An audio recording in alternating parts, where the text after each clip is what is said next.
এইবার যদি আর আলো জেলে আমায় দেখিস, তাহলে তোর শরীর এমন করে খাবো যে পরে শিয়াল কুকুরও তোর উচ্ছিষ্ট খেতে ভয় পাবে।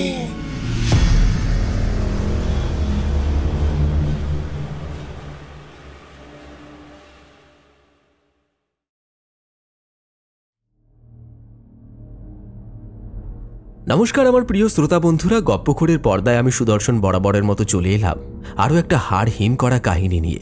আজকের গল্পের নাম দিং ডহরির মাঠ। তবে হ্যাঁ, চারিদিকে যা বর্ষা বৃষ্টি হচ্ছে তাতে মাঠঘাট একেবারে জলে ডুবে খাল বিলে পরিণত হয়েছে। আপনি কোন জায়গা থেকে গল্পটি শুনছেন এবং আপনার ওখানে কেমন বৃষ্টি হচ্ছে, আপনার অঞ্চলেরও কি চারিদিক জলে পরিপূর্ণ হয়ে গেছে, অবশ্যই আমাদের সঙ্গে কমেন্ট সেকশনে আপনার এলাকার পরিস্থিতিটা শেয়ার করতে ভুলবেন না। তাহলে চলুন সরাসরি যাওয়া যাক আজকের গল্পে। আজ আপনি শুনতে চলেছেন সুলেখিকা অঙ্কিতা ঘোষের কলমে একটি হাড়হিম করা ভয়ের গল্প। লেখিকা অঙ্কিতা ঘোষ ছোটবেলা থেকেই সাহিত্য চর্চার সঙ্গে যুক্ত। লেখালেখির পাশাপাশি তিনি একজন বাচিক শিল্পীও বটে। ইতিমধ্যেই তার 3টি বই যথাক্রমে মোহন তুই এলি, ভালো লাগে তাই ভালোবাসি এবং অবর্ণনীয় প্রকাশ পেয়েছে। এছাড়াও তার লেখা নারায়ণ মাঝির গল্প আমাদের চ্যানেল গপ্পখোরে শ্রোতা বন্ধুদের অনেক ভালোবাসা পেয়েছে। আজ আপনারা শুনতে চলেছেন তাঁরই লেখা আরও একটি ভয়াল ভৌতিক কাহিনী, দিং ডহরির মাঠ। আশা করছি আমাদের আজকের নিবেদনের এই গল্পটি আপনার ভীষণ ভালো লাগবে। আজও গল্প পাঠে রয়েছি আমি সুদর্শন এবং আমার সঙ্গে নারী কণ্ঠে থাকছে সুপমা এবং সঙ্গীতা। শুরু হচ্ছে দিং ডহরির মাঠ।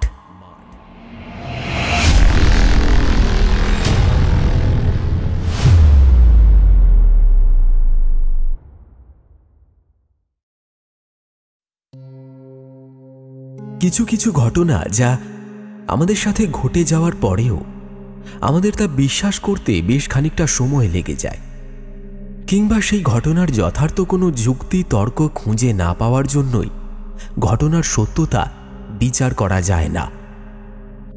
আজ যে ঘটনার কথা আমি বলতে চলেছি সেই ঘটনাটিও খানিকটা এই রকমই। ঘটনার কথা শুরু করার প্রথমেই শ্রোতাবৃন্দের কাছে আমি ক্ষমা চেয়ে নিচ্ছি কিছু অনিবার্য কারণের জন্য। এই ঘটনার কাল ও পাত্র আমি বলে দিলেও স্থানটি সম্পর্কে কিচ্ছু বলতে পারবো না। ঘটনাটি ঘটে গিয়েছিল আমি অর্থাৎ সঙ্গীতা আমার জীবনে, তাই এই ঘটনাটি আপনারা আমার পয়েন্ট অফ ভিউ থেকেই শুনুন। ঘটনাটি পশ্চিমবঙ্গের কোনো এক গ্রামের। সরকারি চাকুরির দৌলতে আমায় সেই গ্রামে ট্রান্সফার করা হয়েছিল। আমি শহরের মেয়ে, গ্রামে থেকে কয়েক বছর কাজ করতে হবে ভেবেই আমার জ্বর এসে যাচ্ছিল। কিন্তু সরকারি চাকরি করতে হলে এরকম ঝামেলা সহ্য করা ছাড়া বিশেষ কোনো উপায়ও থাকে না। গ্রামটি সম্পর্কে এখানে বেশি বর্ণনা দেওয়া অনর্থক, তবুও বলবো এই গ্রামটিকে দেখে যে কোনো মানুষের মনে হতে বাধ্য যে এই গ্রামটির মধ্যে সভ্যতার কোনো বিশেষ পরিবর্তন এখনো হয়নি। বরং এই গ্রামটিকে দেখলে মনে হয় এই গ্রাম আধুনিকতার ছোঁয়া হতে নিজেকে বাঁচিয়ে নিজের মধ্যে পুরাতন কোনো সময়কে নিজেই জাগ্রত করে রেখেছে। এখানের মানুষদের মধ্যেও যুগোপযোগী পরিবর্তন ঘটেনি, কিন্তু তবুও একটা কথা আমাকেও মানতে হলো। আমি সারা জীবনেও এত গাছপালার সম্ভার, স্বচ্ছ পুষ্করিণী, মেঠো পরিষ্কার পথ দেখিনি। চোখের ও মনের আরামের জন্য এই পরিবেশ একেবারে উপযুক্ত।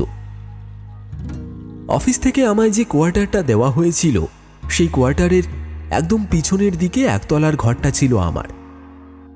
যদিও সেই ঘরে আমি একা থাকতাম না, আমার সঙ্গে আমার এক কলিগ থাকতো, ওর নাম মিথিলা। এই ঘটনার সাথে এই কোয়ার্টারের অথবা বলা যায় যে আমার ঘরটির অবস্থান সরাসরিভাবে জড়িত। ঘরটির আয়তন ছিল যথেষ্ট বড়, সঙ্গে এই ঘরের দক্ষিণে ছিল লোহার শিক দিয়ে ঘেরা দুটো বড় বড় জানালা। জানালা দিয়ে দেখা যেত একটি বিস্তীর্ণ মাঠ। আমার রুমমেট মিথিলার কাছে শুনলাম এই মাঠটির নাম দিং ডহরির মাঠ। আমি প্রথম দিনই বুঝে গেলাম যে এই ঘরে হাওয়া বাতাসের অভাব হওয়ার কোনো সম্ভাবনা নেই। একই বিশাল ঘর, আবার তার মধ্যে দক্ষিণ দিকে দুটো বিশাল জানলা, আবার তার উপর জানলার সামনে বিস্তীর্ণ খোলা মাঠ। এরকম জায়গা হাজার চেষ্টা করেও কলকাতায় পাওয়া সম্ভব হতো না। মন স্থির করে শহর ছেড়ে গ্রামে যাওয়ার দুঃখটা মন থেকে সরিয়ে ফেলে আমি নিজের কাজে মন দিলাম। বলাই বাহুল্য বেশ আরামেই দিন যাপন করছিলাম। সকালবেলা কাজে যাই, সন্ধেবেলা অফিস থেকে ফিরে কোয়ার্টারে সবাই একসাথে গরম গরম চা আর তেলে ভাজা সহযোগে গল্পগুজব করি। আর রাতের বেলায় আমাদের রান্নার ঠাকুর মহাপাত্রদার হাতে সরু চালের ভাত, মুগ মুসুরের ডাল, কাঁচা তেল, রসুন, শুকনো লঙ্কা দিয়ে আলু সিদ্ধ মাখা আর দেশি মুরগির ঝোলের সদ্ব্যবহার করি। ব্যাস, এর থেকে বেশি আর কি চাই? কিন্তু একদিনের কথা, বেশ ঝড় বৃষ্টি হচ্ছে। অফিস থেকে তাড়াতাড়ি ফিরে এসে মিথিলার সাথে গল্প করছি, এমন সময় ওর একটা ফোন এলো। ফোন নিয়ে ও ঘর থেকে বেরিয়ে গেল। তারপর কিছুক্ষণের মধ্যেই ঘরে ফিরে এসে থমথমে গলায় আমায় বলল, সঙ্গীতাদি, আমায় বাড়ি যেতে হবে গো। আমার বাবা খুব অসুস্থ হয়ে পড়েছেন।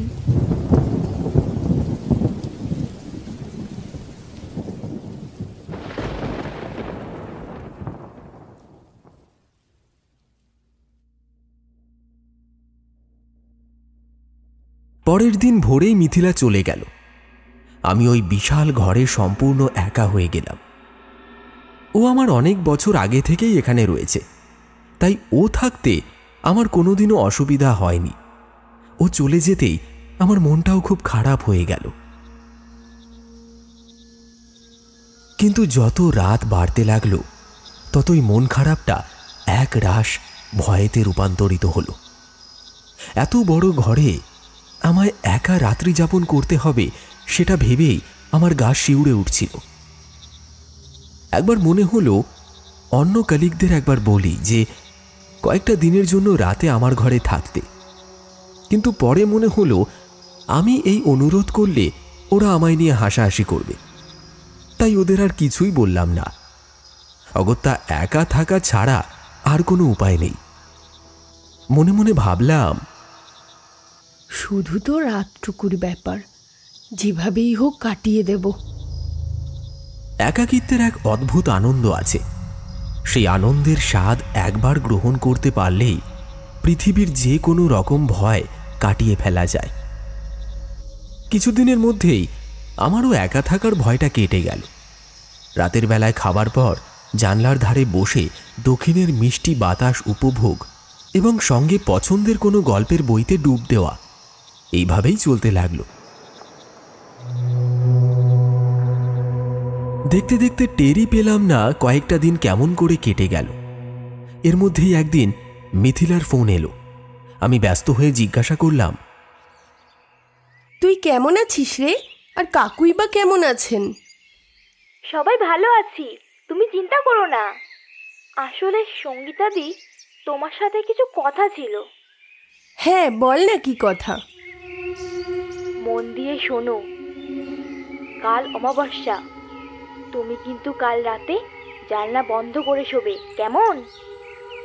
মিথিলার এই কথাটা শুনে আমার মনে পড়ল, যবে থেকে আমি এখানে এসেছি তবে থেকে লক্ষ্য করতাম যে অমাবস্যার দিন মিথিলা জানলা বন্ধ করে ঘুমোতে যেত।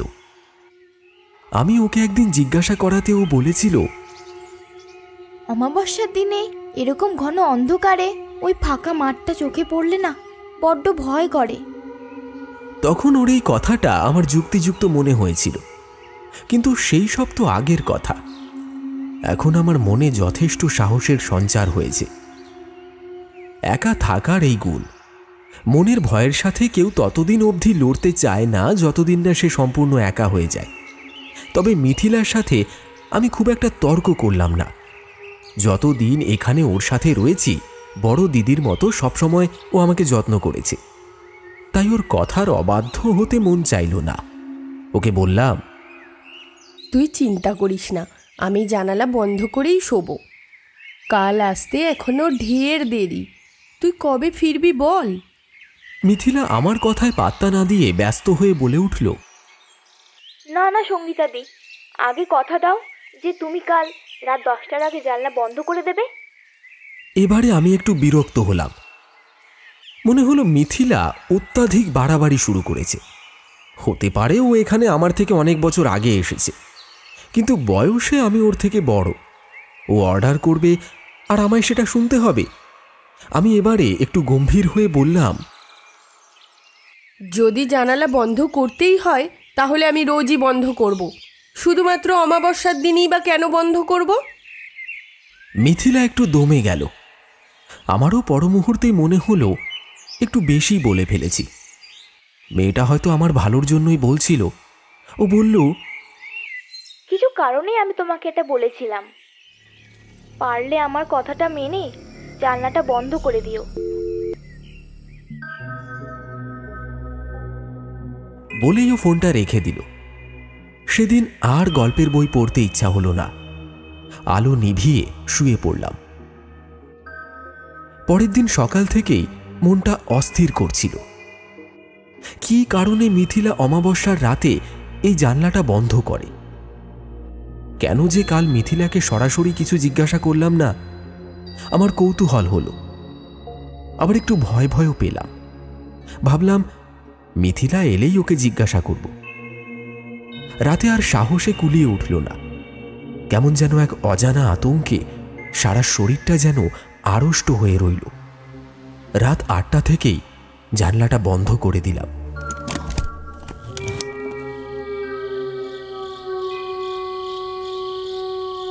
সেদিন আবার অল্প বৃষ্টি পড়ে পরিবেশটা কেমন যেন গুমোট করে গিয়েছিল। তার উপর জানলা বন্ধ করে আমি ঘরটাকেও গুমোট করে দিয়েছিলাম। মিথিলার উপর রাগ হলো। অসভ্য মেয়ে একটা, কেমন ভয় দেখিয়ে দিল। ও ফিরলে ওকে আচ্ছা করে শুনিয়ে দেব। এই সব কিছু ভাবতে ভাবতে কখন যে ঘুমিয়ে পড়েছি জানি না। ঘুম ভাঙল প্রচণ্ড গরমে। সারা শরীর ঘামে ভিজে গেছে। চোখ খুলে দেখলাম চারিদিকটা অন্ধকার। একেই ভয় পেয়েছিলাম, তার উপর চোখ খুলতেই এরকম ঘন অন্ধকার দেখে ধরমর করে উঠে বসলাম। আমি তো নাইট ল্যাম্প জ্বালিয়ে শুয়েছিলাম, তাহলে অন্ধকার কি করে? তাড়াতাড়ি হাতেড়ে হাতেড়ে মোবাইলের ফ্ল্যাশ লাইটটা অন করে দেখলাম সুইচ তো অনই আছে। তবে কি লোডশেডিং? হ্যাঁ, তাই হবে। আগেও এখানে এইরকমভাবেই রাতে লোডশেডিং হয়েছে। এই গরমে গুমোট ঘরে থাকাটা সম্ভব নয়, তাই 7-5 না ভেবে দৌড়ে গিয়ে দুটো জানালাই খুলে দিলাম। জানালা খুলতেই দক্ষিণের মিষ্টি বাতাস গায়ে এসে লেগে প্রাণটা জুড়িয়ে দিল। মোবাইলে দেখলাম রাত 11:30 বাজে। হঠাৎ মিথিলার কথাগুলো মনে পড়তেই একটু ভয় হলো, কিন্তু পরে ভাবলাম নিকুচি করেছে ওর কথার। আমি একজন শিক্ষিকা, কোনো রকম অন্ধবিশ্বাসকে ধরে রাখা আমার উচিত হবে না। জানলার সামনে একটা চেয়ার নিয়ে অনেকক্ষণ বসে দূরের ওই মাঠটার দিকে তাকিয়ে রইলাম। আমার গাটা ছমছম করে উঠল। ঘন কালো অন্ধকারে মাঠটা যেন পুরো মিশে গেছে।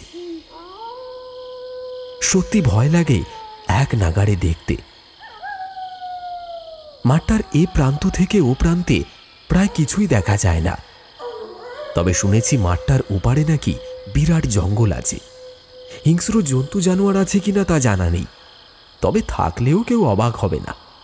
তাই মনে হয় মাঠটা এত বড় হওয়া সত্ত্বেও আজ অবধি কোনো বাচ্চাকে এখানে খেলতে দেখিনি।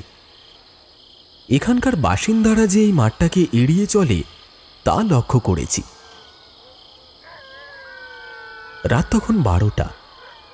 ঘরটা এবার একটু বেশি অন্ধকার লাগছে। কতবার মনে হয়েছে একটা ব্যাটারি লাইট কিনে নি, কিন্তু এতদিন একটুও সময় করে উঠতে পারিনি। আজ বুঝতে পারছি যে একটা এমার্জেন্সি লাইটের কতটা প্রয়োজন। যাক, কাল নয় একটা কিনে নেব, কিন্তু এখন একটু আলোর প্রয়োজন। একটা বড় মোমবাতি বের করে দেশলাই হাতে নিয়ে জানলার সামনে এসে মোমবাতিটা জ্বালাতে যাব, ঠিক তখনই খেয়াল করলাম মাঠে একটু আলো যেন চিকচিক করে উঠল। আমি ভ্রু কুঁচকে দেখলাম, সম্ভবত সেটা প্রদীপের শিখার আলো।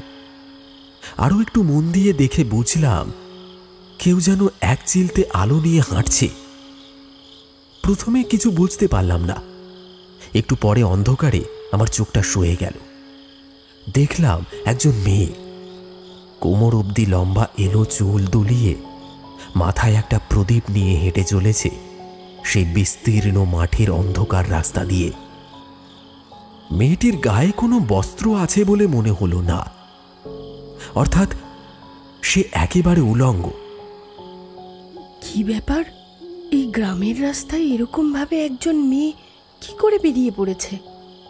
কোনো ভয় ডর নেই নাকি মেয়েটার? কেন জানি না আমার গায়ে কাঁটা দিয়ে উঠল। হাতের মোমবাতিটা জ্বালাতে হবে, একটু আলো পেলে হয়তো ভয়টা কাটবে। আমি তাড়াতাড়ি মোমবাতিটা হাতে ধরে দেশলাই দিয়ে মোমবাতি জ্বালানোর চেষ্টা করলাম। দেশলাই কাঠি জ্বালাতেই খেয়াল করলাম দূরে থাকা সেই মেয়েটি হঠাৎ দাঁড়িয়ে পড়ল। তারপর আমার জানলার দিকে ঘুরে তীরের বেগে আমার দিকে ছুটে আসলো। আমি সাথে সাথে দুটো জানলার মাঝের দেওয়ালে গা ঢাকা দিলাম। মেয়েটির মাথায় যে প্রদীপের আগুন তখনও জ্বলছিল তার প্রমাণ পেলাম। অন্ধকার ঘরে আমার বাঁ দিকের জানলা দিয়ে আসা ওই প্রদীপের আলোটা মেঝেটাকে কিছুটা আলোকিত করে দিয়েছে। কিন্তু এত তাড়াতাড়ি ওই মেয়েটা এলো কি করে? আর এত ছুটে আসার পরেও ওর প্রদীপ নিভে গেল না কি করে? কম করে 30 হাত দূরে মেয়েটি হেঁটে যাচ্ছিল। এত তাড়াতাড়ি চোখের পলকে হাওয়ায় ভেসে যেন মূর্তিটি চলে এলো। আমি নিঃশব্দে একটুও নিঃশ্বাস না নিয়ে দেওয়ালের সাথে টিকটিকির মতো সেঁটে রইলাম। এবারে খেয়াল করলাম আলোটা আমার বাঁ দিকের জানলা থেকে নিমেষের মধ্যে সরে ডান দিকের জানলায় স্থির হলো। তারপর ভয়ঙ্কর ঘ্যান ঘ্যানে কণ্ঠস্বর শুনতে পেলাম।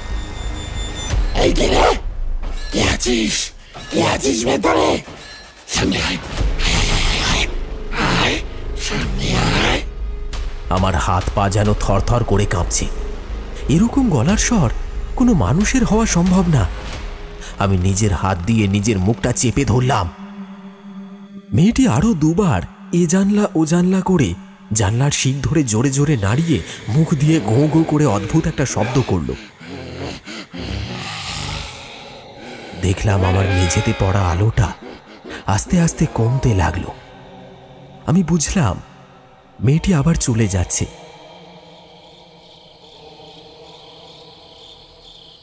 ঢোক গিলে নেওয়ার জল নেই যেন আমার মুখে। গলা পুরো শুকিয়ে কাঠ হয়ে গেছে। আস্তে আস্তে আবার জানালা দিয়ে উঁকি মারলাম। আর তারপর যা দেখলাম সেটা দেখে আমার শির দাঁড়া দিয়ে যেন একটা বরফ গলা জল নেমে গেল। দেখলাম এত তাড়াতাড়ি কয়েক সেকেন্ডের মধ্যে ঠিক যেখানে ওকে প্রথম দেখেছিলাম তার থেকেও কিছুটা দূরে ও হেঁটে চলেছে। এ কি করে সম্ভব? এ কি মানুষ? আমার বুকের ভিতরে হৃদযন্ত্রের ধুকপুকানি যেন ক্রমেই বাড়তে লাগলো। এই জন্যই কি মিথিলা বারণ করেছিল এই জানলাগুলো খুলতে? অমাবস্যার রাতেই কি এই প্রেতাত্মার আবির্ভাব ঘটে? আমি জানলাটা বন্ধ করব ঠিক করলাম, কিন্তু তার আগে মোমবাতিটা জ্বালিয়ে নেওয়া উচিত। আমি তাড়াতাড়ি মোমবাতিটা জ্বালিয়ে জানলার সামনে নিয়ে গিয়ে জানলাটা বন্ধ করতে যাব। তখনই আবার নজর পড়ল প্রদীপ মাথায় করা মেয়েটির দিকে। ও এখন আরো দূরে, কিন্তু তাও দেখলাম ওই মেয়েটি নিজের জায়গায় দাঁড়িয়ে পড়ল। আবারও আমার জানলার দিকে ফিরল আর আগের বারের থেকে দ্বিগুণ জোরে আমার দিকে ধেয়ে এলো। আমি বুঝলাম মেয়েটি এবার আমাকে দেখে ফেলেছে। আমি জানলার পাশে দেওয়াল থেকে একটু দূরে ছিলাম। পলকের মধ্যে মোমবাতিটা হাত থেকে ফেলে আমি তাড়াতাড়ি দেওয়ালে সেঁটে দাঁড়ালাম। মেয়েটি জানলার সামনে এসে ওই রকমই ঘ্যান ঘ্যানে গলায় চিল্লিয়ে চিল্লিয়ে বলতে শুরু করলো, ওই কেলে তুই? আমায় আলো জ্বালিয়ে এই অবস্থায় দেখার খুব শখ হয়েছে ভাই। ক্ষমতা থাকলে আমার সামনে আয়, আমার চোখের দিকে তাকা, তারপর দেখ তোর কি করি। উলঙ্গ মেয়ে দেখার খুব শখ হয়েছে বল। আমি কে জানিস, আমার সাধনায় বাধা দেওয়ার চেষ্টা করলে তোর কি অবস্থা করবো তুই ধারণাও করতে পারবি না। আজ তো চিবিয়ে কিনে নেব তোকে। আয় আয় আয়, সামনে আয়, তাকা আমার চোখের দিকে। এক বাপের বেটি হলে বাইরে এসে তাকা আমার দিকে। ততক্ষণে আমার হৃৎপিণ্ড মুখে চলে এসেছে। আমি ভয়ে থরথর করে কাঁপছি। এবারে মেয়েটি তীব্র স্বরে হাসতে হাসতে জানলার শিক ধরে প্রবল ঝাঁকুনি শুরু করলো। আমার মনে হলো ও কিছুক্ষণের মধ্যে জানলা ভেঙে ঘরে ঢুকে আসবে। আমার মাথায় আর বুকে একসাথে তীব্র যন্ত্রণা অনুভব করলাম আমি।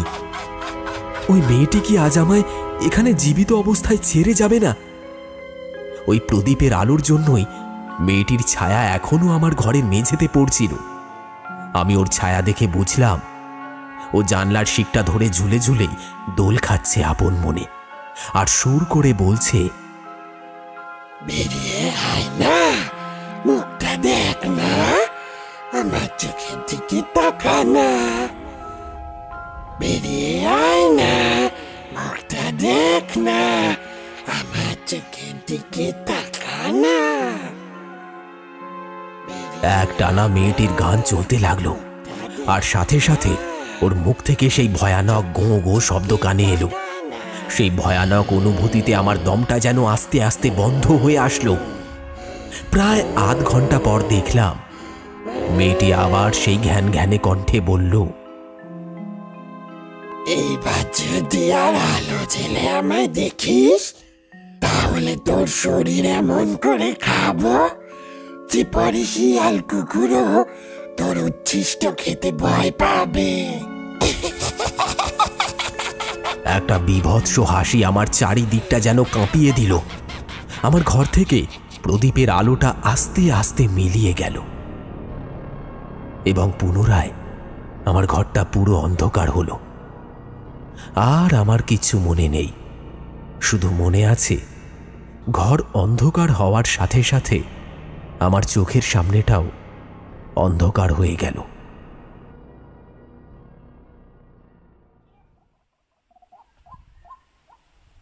জ্ঞান যখন ফিরল তখন সামনে দেখলাম মহাপাত্রদা আর মিথিলা দাঁড়িয়ে আছে। সকাল হয়েছে, সূর্যের আলো আর পাখিদের কলতান আমার কানে এলো। আমি ধীরে ধীরে উঠে বসলাম।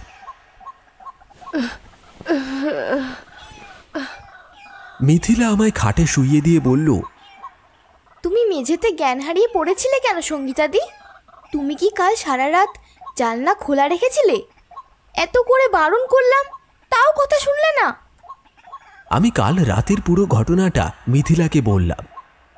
মহাপাত্রদা সব শুনে মাটিতে বসে পড়ল। মিথিলাও আমার খাটের পাশে বসে পড়ল।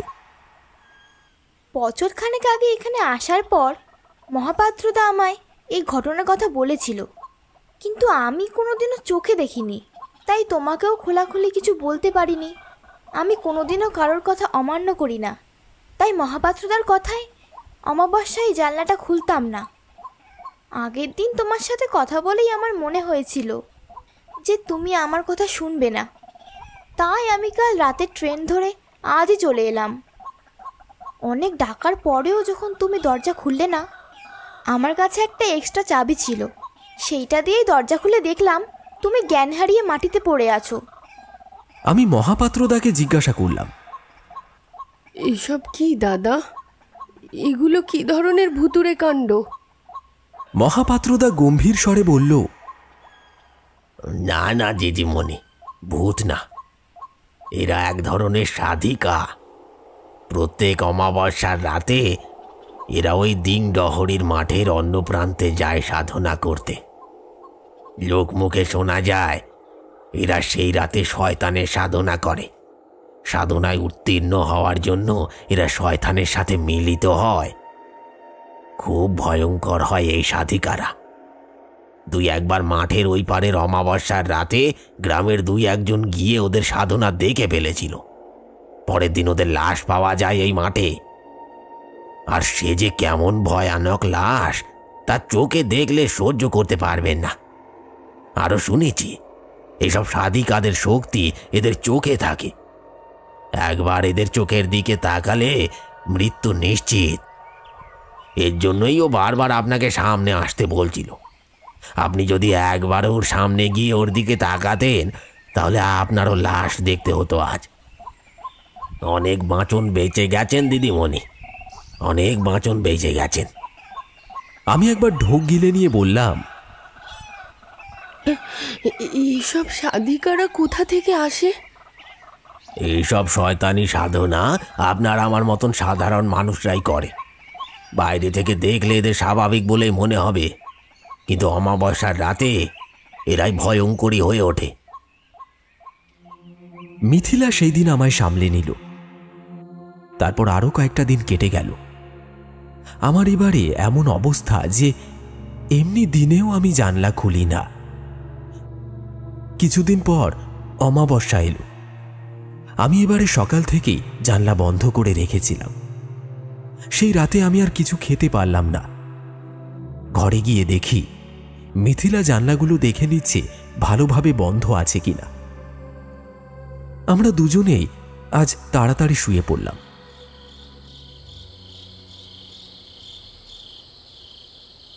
রাত তখন কটা হবে তা বুঝলাম না, কিন্তু হঠাৎ অনুভব করলাম আমার গা ছুঁয়ে যাচ্ছে মিষ্টি ঠান্ডা হাওয়া। প্রথমে খুব আরাম লাগলো, কিন্তু পর মুহূর্তেই মনে হলো এরকম হাওয়া লাগার তো কথা নয়। এ তো মিষ্টি প্রাকৃতিক বাতাস, কোনো ফ্যানের হাওয়া নয়। আমি তাড়াতাড়ি খাটে উঠে বসলাম। সামনের দৃশ্য দেখে চমকে উঠলাম। সামনের জানলাটা খোলা। সেটা খোলা কেন? আর সামনে সামনে ওটা কে? এক ঝাঁক কোঁচকা এলো চুল নিয়ে কেউ জানলার সামনে দাঁড়িয়ে রয়েছে, কিন্তু পার্থক্য এটাই, এবারে মেয়ে মানুষটা জানলার ওপারে নয়, বরং জানলার এই পারে দাঁড়িয়ে। অর্থাৎ আমার ঘরের ভিতরে সেই ভয়ানক মূর্তি দাঁড়িয়ে রয়েছে, আমারই দিকে তাকিয়ে রয়েছে। আমি ওর মুখ দেখতে পেলাম না। কোনো সারা শব্দ না করে আস্তে আস্তে বিছানায় একটা হাত এগিয়ে দিলাম মিথিলার দিকে। এই মুহূর্তে ওকে ডাকার প্রয়োজন, কিন্তু এ কি? মিথিলা তো পাশে নেই। এমন সময় মেয়েটি তীরের বেগে আমার খাটের ওপর বসে আমার মুখের সামনে নিজের মুখ নিয়ে এলো। নাইট ল্যাম্পের মৃদু আলোতে দেখলাম, কি সর্বনাশ! এ যে মিথিলা!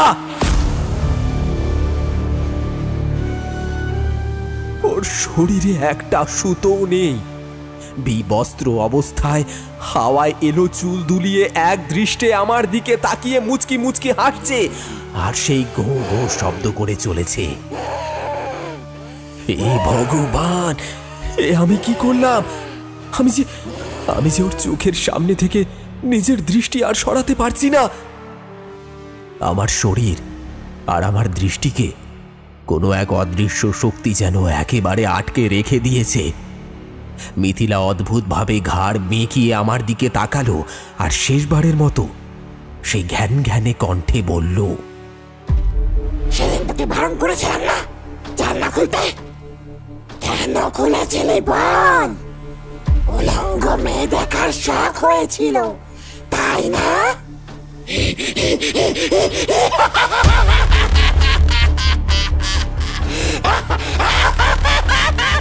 মিথিলার মুখ থেকে বীভৎস হাসির শব্দের সঙ্গে আমার কানে ভেসে এলো মহাপাত্রদার বলা সেই কথাগুলো। এইসব শয়তানি সাধনা আপনার আমার মতো সাধারণ মানুষরাই করে। বাইরে থেকে দেখলে এদের স্বাভাবিক বলে মনে হবে, কিন্তু অমাবস্যার রাতে এরাই ভয়ঙ্করী হয়ে ওঠে।